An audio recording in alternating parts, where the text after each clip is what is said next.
So one of the most interesting things we already know about The Flash Season 6 is that we're not getting just one big bad villain this season, but two. And we already know the identity for the first half season villain, and he goes by the name of Bloodwork, but a second half villain is still a mystery for now, but we'll talk about that other villain in a little bit. The question that I first want to ask all of you, on top of getting a new showrunner this season, which could have various amounts of differences in the show being presented in this upcoming season, that could be perceived by audiences as both potentially good and bad, could having two big bad villains this season make The Flash Season 6 the best season since Season 1 and 2? Now I argue that it could, or at the very least make this season a whole lot more interesting than the past three. So you could actually argue that this has been done before, as recent as last season. In The Flash Season 5 we had Cicada as the villain, but it was technically two people, Orlin Dwyer and Grace.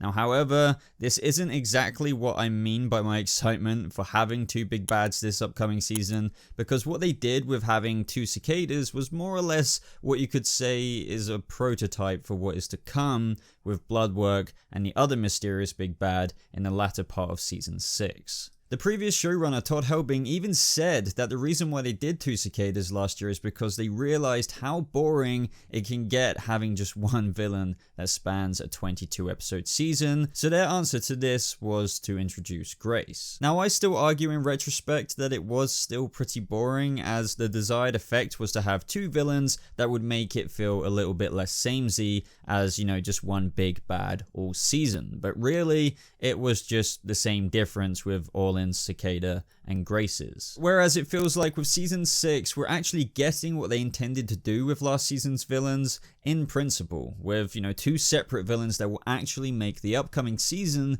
feel a lot different than what we're used to seeing, season to season, as you have to assume that by saying what they have said about Season 6's two villains, that the back half's second villain will be his own entirely new character and separate to Bloodwork. They've even described The Flash Season 6 as segregated as two graphic novels, so these words just give me more faith into the fact that when they say we're getting two villains, it means we're getting two villains, not another rerun of Cicada Mark 1 and Mark 2. So what is so good about this in my mind? The fact that we're getting two unique villains in The Flash Season 6? Well, I think that most of us are aware that The Flash has had its failings since Season 2, and I, say this not intending to disregard all of the cool things it has done with Season 3, 4 and 5, but the majority of us do tend to agree that they kind of lost their footing, sometimes finding it again only to then stumble again once more. The Flash has needed a change like this for quite some time, a breath of new life into the show that keeps the viewer's interest maintained all season long,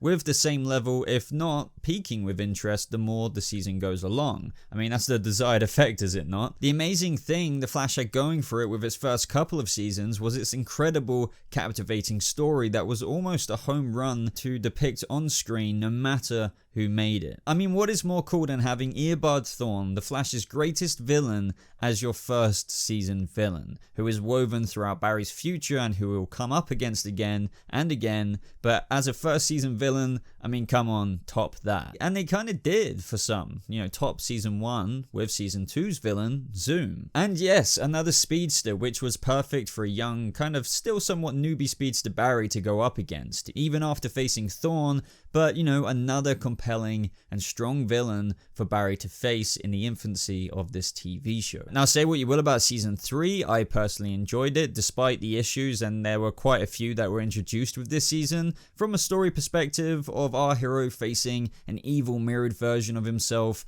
It's like The Flash from here on out, or maybe as of the end of Season 2 for some viewers, had spent its last tokens in the arcade. Of course we're going to get, half decent television from here on out in The Flash Season 4 and Season 5, but will it be the same as The Flash Season 1 and 2 and how successful they were as seasons? No, not not really. It had things missing. But what if in season 6 it can tackle the issue that a lot of viewers are experiencing with the seasons that have come after 1 and 2?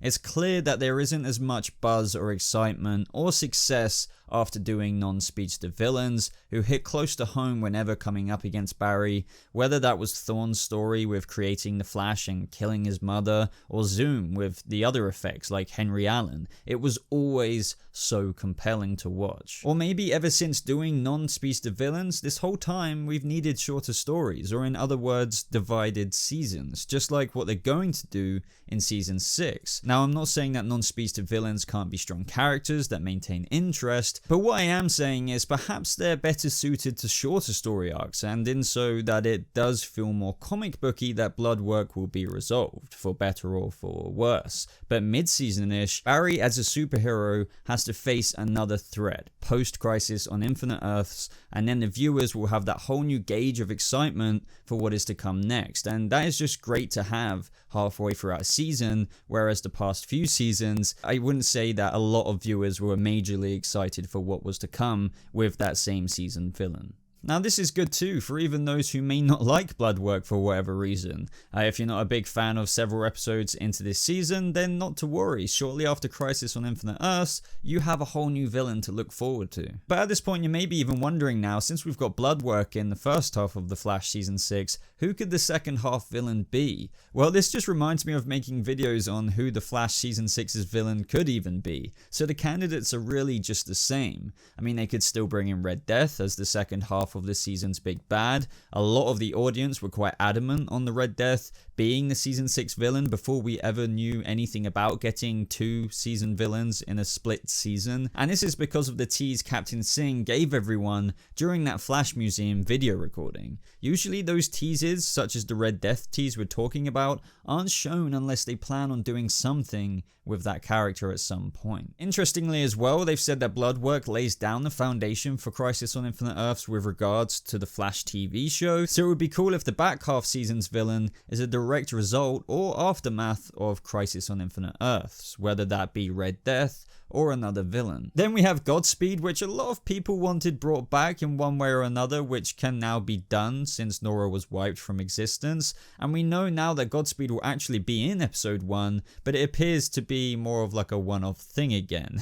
Now we're gonna have to wait and see if his story in season 6 episode 1 serves for another kind of bench in terms of for him returning another day, and perhaps even as the second half villain, but I somehow doubt that will happen. Recently as well, Grant Gustin did say to Entertainment Weekly that when asked about what's to come with the Flash and stuff like that, he answered that amongst seeing more interaction with Jay Garrick and Wally West, who is returning this season by the way, he would like to see a bow put in the big bad of the series, which is none other than the Reverse Flash. Now of course guys, this makes me think it would be really cool if the second half villain of season 6 was Eobard Thawne, aka the Reverse Flash, perhaps even as a result of what happens in this version of Crisis, where it's extremely likely that Barry will not disappear, leaving the newspaper article written by Iris West to change, perhaps to the Green Arrow vanishes in Crisis. But that's a whole other video for another time, but it's quite likely that the Flash is keeping Grant Gustin. Either way, with regards to Thawne and what Grant Gustin said about, in other words, wrapping up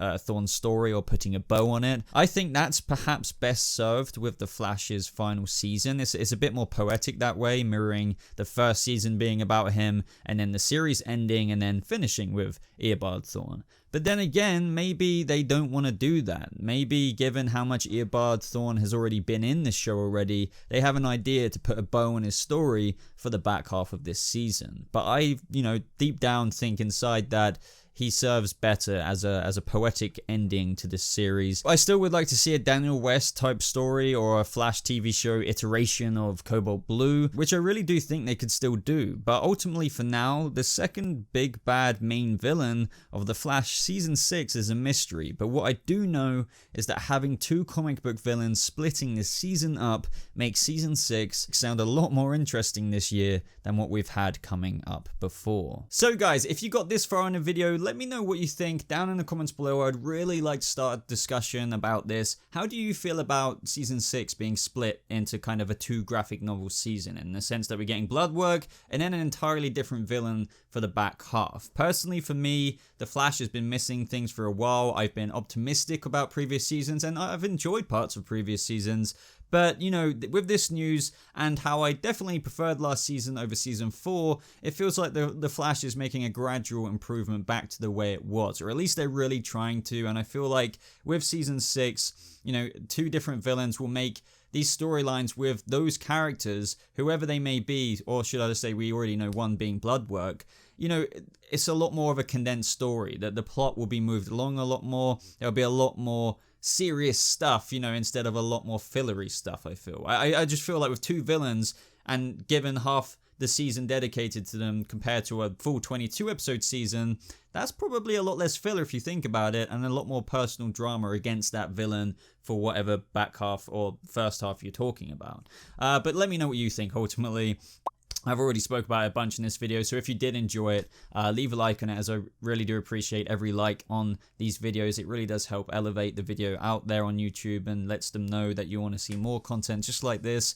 If you want to talk about The Flash with me personally, join my Discord server. It should be appearing on the screen. The link is in the description down below. You can follow me on social media and all that good stuff. But thank you so much for watching, everyone. Oh yeah, subscribe for more Flash videos. Hope you have a lovely rest of your day, and I'll see you guys in the next video. Goodbye.